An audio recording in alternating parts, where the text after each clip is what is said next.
व्यापार में बहुत घाटा जा रहा है, घाटे पर घाटा, घाटे पर घाटा, कर्ज के बोझ से दब गया है, तब क्या करे, कहीं सफलता नहीं मिल रही है। तब शास्त्र में लिखा है, हम मन से नहीं करें, भगवान व्यास की ही वाणी आपको सुना रहे हैं। तो वैश्य वर्ण की कन्या 5 वर्ष से लेके 8 वर्ष की आयु के भीतर की वैश्य जाति की कन्याओं का आवाहन करे और आवाहन करके उनके चरणों का प्रक्षालन करके उनके मस्तक पर चंदन, लाल चंदन, अक्षत अर्पित करके, वस्त्र पहना करके उनको भोजन करा के, खीर पुआ सब जगह है, खीर पुआ का भोजन करा के और उनको दक्षिणा अर्पित करनी चाहिए।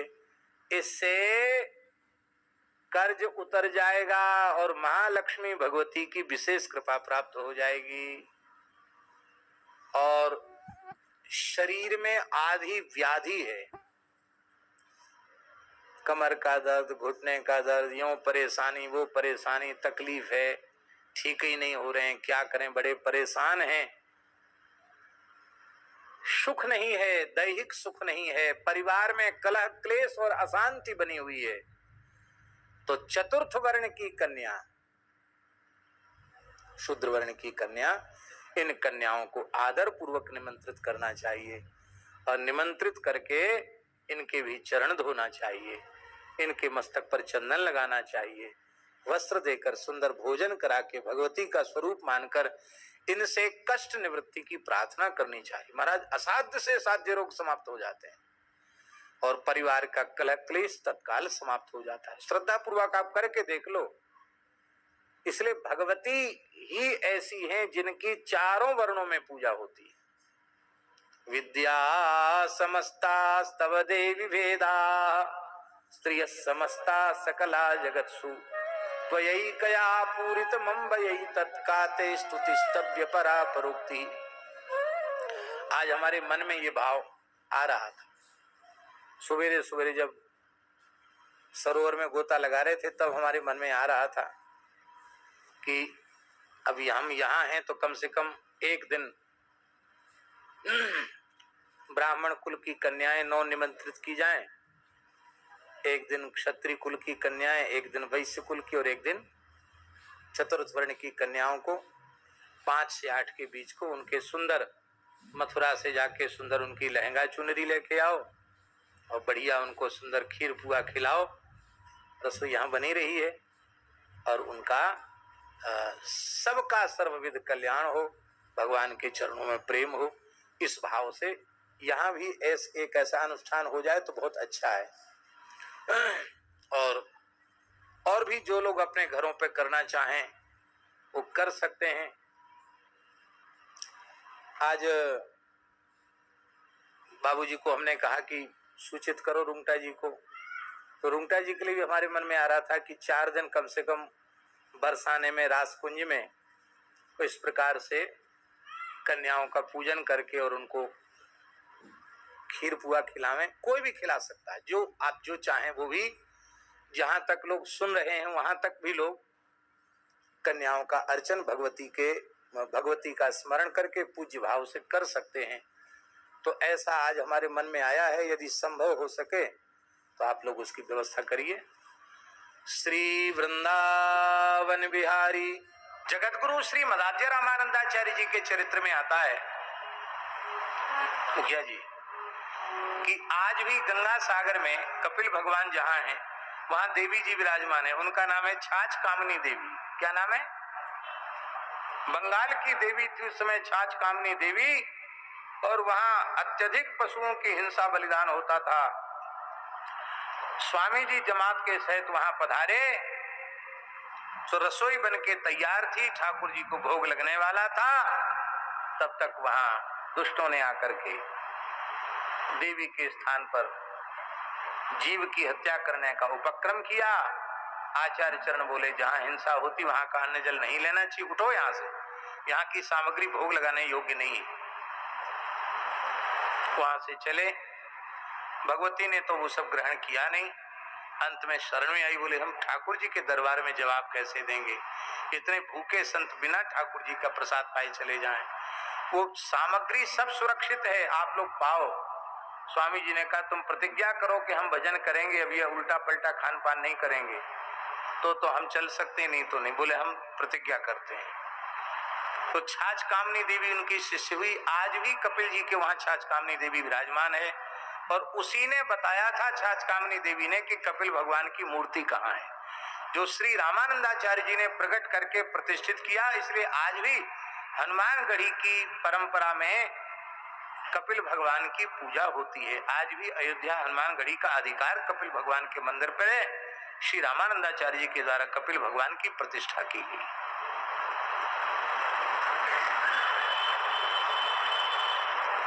निपट नरहरिया नंद के करदाता दुर्गा भई, निपट नरहरिया नंद के करदाता दुर्गा भई, घर घर लकड़ी ना ही शक्ति को सदन उदारे, शक्त भक्त सो बोल दिन ही प्रति बरही डारे। नाभाजी ने लिखा है। नरहरियानंद जी की जमात प्रयाग में अलोपी बाग में पड़ी थी। आज भी अलोपी देवी का मठ है, अलोपी बाग है, वहां जमात पड़ी हुई थी। और चातुर्मास से चल रहा था। वर्षा में लकड़ी समाप्त हो गई। ठाकुर जी की रसोई कैसे बने? तो श्री नरहरियानंदाचार्य जी बोले कोई बात नहीं, देवी जी का मंदिर है, लकड़ी की खूब कारीगरी की गई है, कोई न कोई भगत चेत जाएगा तो नया मंदिर बन जाएगा, ठाकुर जी तो भूखे नहीं रहेंगे। तो कुल्हाड़ी लेके आचार्य चरण गए और देवी जी के मंदिर को उजाड़ने का विचार किया। देवी जी बोली बाबा भगत तो बनवा में हमारो मंदिर, और तुम हमारे जंगला किवाड़ फाटक सब कुल्हाड़ी से काट पीट करके ले जाने वाले। बोले भाई ठाकुर जी तो भूखे नहीं रह सकते, आपका मंदिर तो कोई भी बना देगा। तब उन्होंने कहा कि ऐसा करो कि हमारा मंदिर मत उजाड़ो, यहाँ से 40 कोस की दूरी पर सूखी लकड़ी है अमुक जगह, मैं वहां से लाकर जमात में लकड़ी पहुंचा दूंगी, और जब जब लकड़ी की जरूरत पड़ेगी हम पहुंचाते रहे, हमारा मंदिर मत उजाड़ो। बोले तो ठीक है, हमें तो लकड़ी से काम, मंदिर हम क्यों उजाड़ेंगे। तो देवी जी गई और लकड़ी, सूखी लकड़ी इकट्ठी कर दी। एक ग्वारिया दूध देवे वारो आतो, ग्वाला, उसकी ग्वालिन कभी कभी आती कभी ग्वाला आता। तो ग्वालिन दूध देने आई तो उसने कहा कि बाबा जी कल तक तो तुम्हारे यहाँ लकड़ी की चर्चा हो रही थी, लकड़ी नहीं है, और पानी इतना बरस रहा है, लकड़ी कहीं मिलती नहीं है, और इतनी लकड़ी कहाँ से आ गई। संत भोले होते हैं, सही बात बता दी कि ऐसे ऐसे हमारे लकड़ी की समस्या थी, तो हमारे स्वामी जी मंदिर उजाड़ने चले गए। देवी जी ने कहा हम पहुंचा देंगे। रात में देवी जी यहाँ लकड़ी इकट्ठी करके गई है। वो ग्वालिन अपने घर पहुंची, अपने पति से झगड़ गई, बोले मैं कितने दिन से परेशान हूँ लकड़ी के लिए, ईंधन सब गीला हो गया, तुम भी चले जाओ कुल्हाड़ी लेके देवी जी के यहाँ, बढ़िया उपाय है। जब कुल्हाड़ी उठाओगे तो देवी जी कहेंगे हमारा मंदिर क्यों उजाड़, बोले हमारे लिए लकड़ी लाओ। वो भी गया नकल करने संत की, तो देवी जी ने उसको तो उठा के धड़ा। प्राण कैसे बचें, झाड़ फूक करने वाले लोग बुलाए, देवी देवता बुलाए जाते ना, माथे चढ़ के बोलते देवता, बुलाए गए कि भाई क्या उधर गए, संत की नकल करता है। अब प्रायश्चित यही है कि जब तक जमात पड़ी रहे इसके परिवार को लकड़ी की सेवा करनी पड़ेगी, नहीं तो इसका सर्वनाश कर दो। तो इसी को नाभाजी ने लिखा, बदले की बेगार मूड बाके सिर ढारे। और जब चातुर्मास से पूर्ण हो गया, आज भी अलोपी देवी के यहाँ किसी जीव की हिंसा नहीं होती है, उस समय तक हिंसा होती थी। तो अलोपी देवी ने कहा कि हमें श्री राम तारक प्रदान कर दो जिससे हम भी अब भजन करें।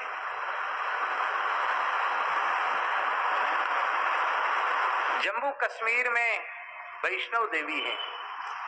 वैष्णव देवी के इतिहास में आता है कि श्री कृष्णदास बिहारी जी महाराज की जमात, जिन्होंने गलता पीठ की स्थापना की, श्री कृष्णदास बिहारी जी महाराज की जमात बाल गंगा पर पड़ी थी, और वहीं लोगों ने आकर देवी के नाम पर जीव हिंसा किया।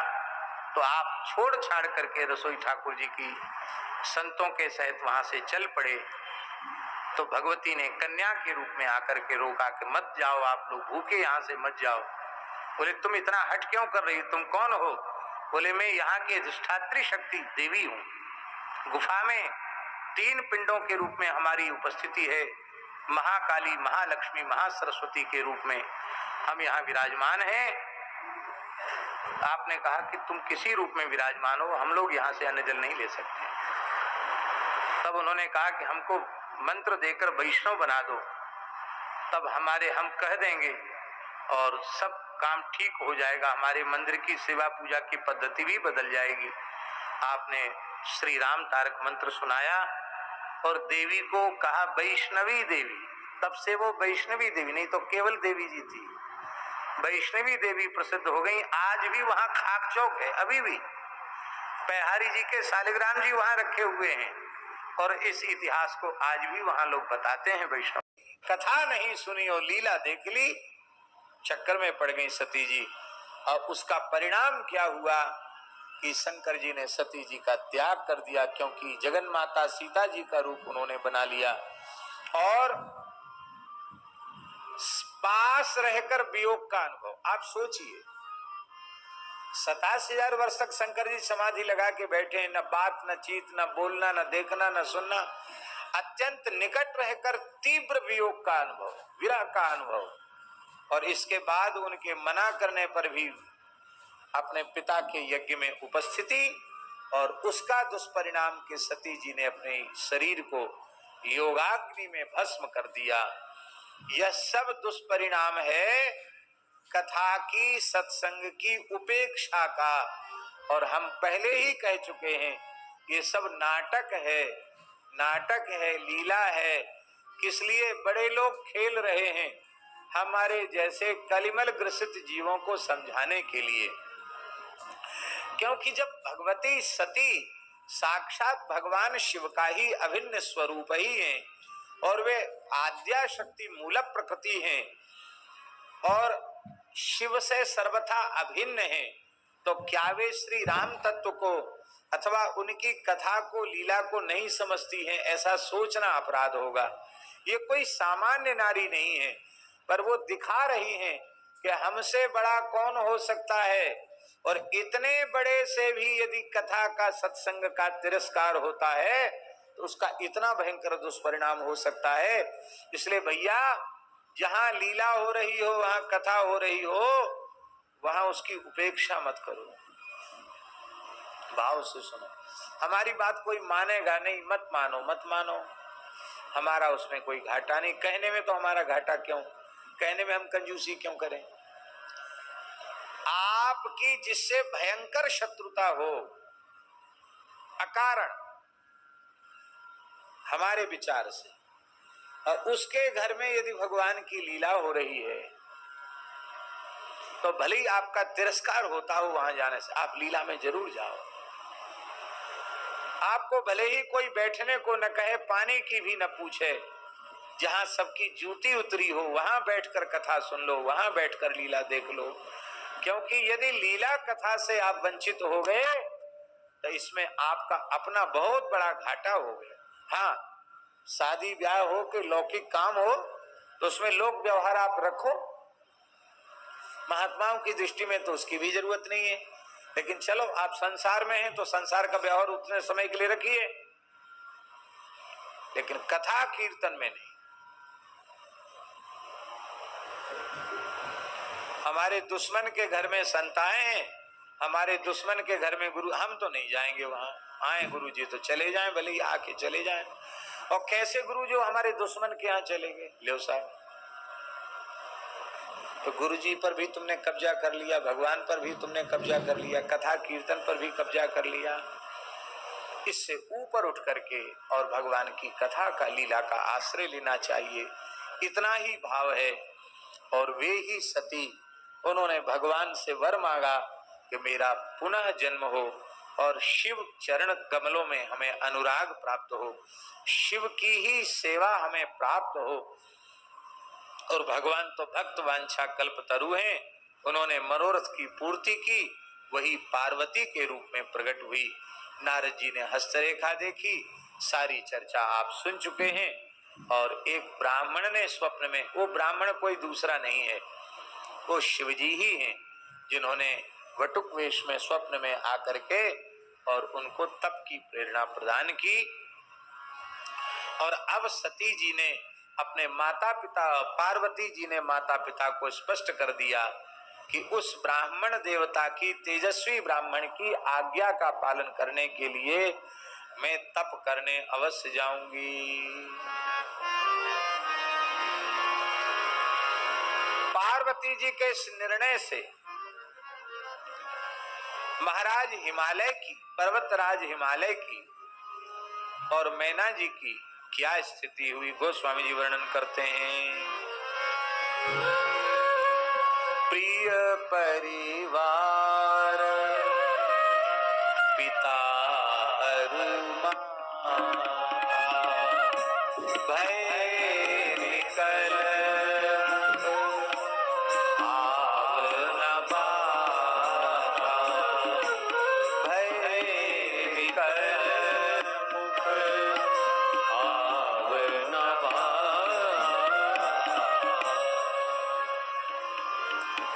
माता पिता सब परिवार के लोग अत्यंत विकल हो गए, इतने व्याकुल हो गए कि उनके मुख से शब्द भी नहीं निकल रहा था।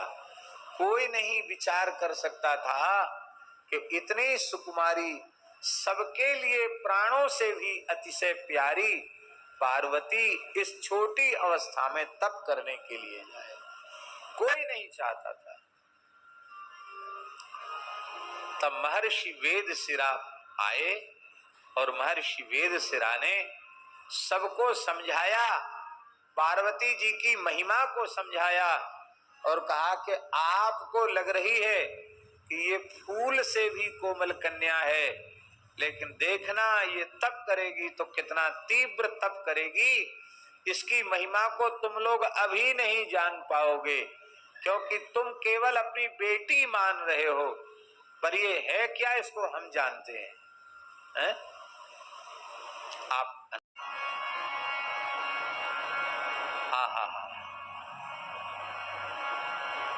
भगवान की प्राप्ति की उत्कट कामना, इच्छा जिस भाग्यशाली चित्त में जागृत हो जाएगी, उसे भोग छोड़ने नहीं पड़ेंगे, उसे, उसके भोग अपने आप उसे छोड़कर चले जाएंगे, भोग छूट जाएंगे। और भोग छोड़ने पड़े तो वैराग्य कच्चा है, और भोग छूट जाए तो वैराग्य पक्का है। पार्वती जी ने निश्चय कर लिया कि इसी शरीर से, इसी जीवन में भगवान शिव के चरण कमल हमें प्राप्त करने ही हैं। भगवान शिव की प्राप्ति की व्याकुलता उनके चित्त में जग गई और सारे भोग छूट गए। और जब भोग छूट गए तो उसका फल क्या हुआ? नित नव चरण उपज अनुरागा, बिसरी देह तपहि मन लागा, बिसरी देह तपहि मन लागा। नित्य नवीन अनुराग अपने आराध्य उपास्य भगवान शिव के चरणों में उत्पन्न होने लगे। प्रतिक्षण वर्धमान जो रति है वो प्रकट होने लगी और उसका परिणाम है देहाध्यास की निवृत्ति और तप में मन लग गया। 1000 वर्ष तक भगवती पार्वती ने केवल कंदमूल फल का आहार करके एक बार केवल कर लेती थी, बस। इसके बाद 100 वर्ष तक केवल पत्ती खाकर, शाक खा करके अपना कालक्षेप किया, कठोर तप किया। और कुछ दिन भोजन बारी बतासा, कुछ दिन केवल जल पी करके पार्वती जी रही और कुछ दिन केवल वायु का आहार करके रही। ऐसा अर्थ मत लगे ना कि पानी, बतासा और पानी मिला के पी लेती थी। बतासा उसको भी तो कहते हैं ना, शक्कर का इतना बड़ा बड़ा होता है, वो भी पानी में डाल के पियो तो लू भग जाती है और बहुत अच्छा लगता है, स्वाद भी उसका बड़ा अच्छा लगता है। रामचरितमानस में ऐसा अर्थ करने की भी छूट है, बिना पढ़े लिखे लोग ऐसा भी अर्थ कर देते कि बतासा भिजवा दिए थे हिमालय जी ने, तो पानी में डाल डाल के कुछ दिन बतासा खा के पानी पी के रही। लेकिन नहीं, ये नहीं, केवल वायु का आहार। वायु का आहार क्या है भैया जी? वायु का आहार क्या है? श्वास लेना ये वायु का आहार है। मैंने केवल श्वास पर रही, एक अर्थ तो ये है। दूसरा एक अर्थ है कि जैसे अन्न के आहार की विधि है, जैसे जलाहार, फलाहार, दुग्धाहार ग्रहण करने की विधि है, ऐसी ही पवन के आहार की भी विधि है, वायु के आहार की विधि है। सन हमें स्मरण में नहीं है। रुदायन गांव, जहां हमारे मूल पुरुष पहाड़ी बाबा महाराज ने बहुत काल तक रहकर तप किया, आज भी वहां स्थान है, ब्रज का ही स्थान है रुदायन गांव। और ठाकुर जी का नाम है श्री राधा गोपाल, स्थान का नाम है श्री राम चौक, और ठाकुर जी का नाम है श्री राधा गोपाल। प्राचीन ठाकुर, बहुत प्राचीन स्थान है। अपनी तो लीला हुई वहां, अब पुराना सब विसर्जित हो गया, नया मंदिर वहां बन गया है। इस बार भी उत्सव हुआ था, हर साल हर वर्ष उत्सव होता है। तो पूज्य गुरुदेव पहाड़ी बाबा महाराज ने हमसे कहा,